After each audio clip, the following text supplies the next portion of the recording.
Deuteronomy 3.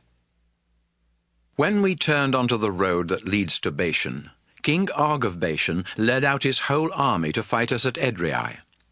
But the Lord told me, "Moses, don't be afraid of King Og. I am going to help you defeat him and his army and take over his land. Destroy him and his people, just as you did with the Amorite king Sihon of Heshbon."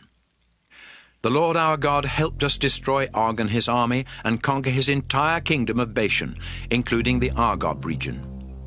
His kingdom had lots of villages and 60 towns with high walls and gates that locked with bars. We completely destroyed them all, killing everyone, but keeping the livestock and everything else of value. Sihon and Og had ruled Amorite kingdoms east of the Jordan River. Their land stretched from the Arnon River Gorge in the south to Mount Hermon in the north, and we captured it all. Mount Hermon is called Mount Sirion by the people of Sidon, and it is called Mount Sinir by the Amorites. We captured all the towns in the highlands, all of Gilead, and all of Bashan as far as Salakah and Edrei, 2 of the towns that Og had ruled.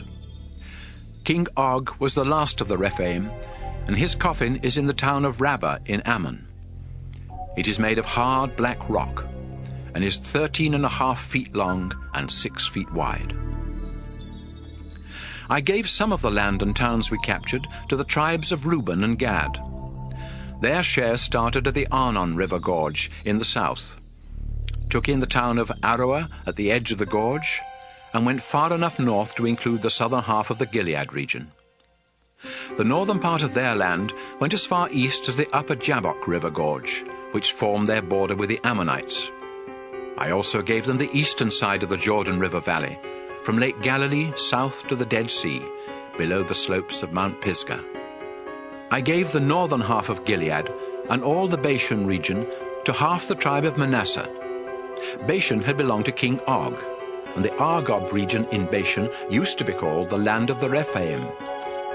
Jair from Manasseh tribe conquered the Argob region as far west as the kingdoms of Gesher and Maacah. The Israelites even started calling Bashan by the name Villages of Jair, and that is still its name.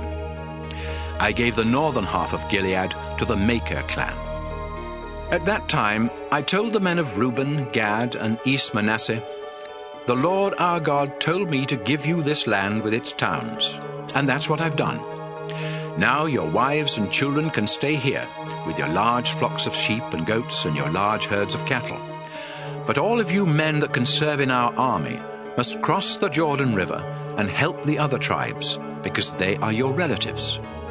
The Lord will let them defeat the enemy nations on the west side of the Jordan and take their land. Afterwards, you can come back here to the land I gave you."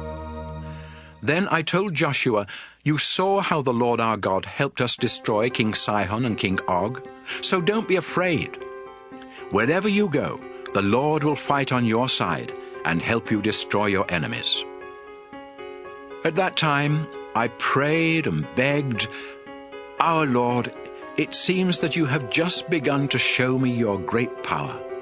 No other God in the sky or on earth is able to do the mighty things that you do.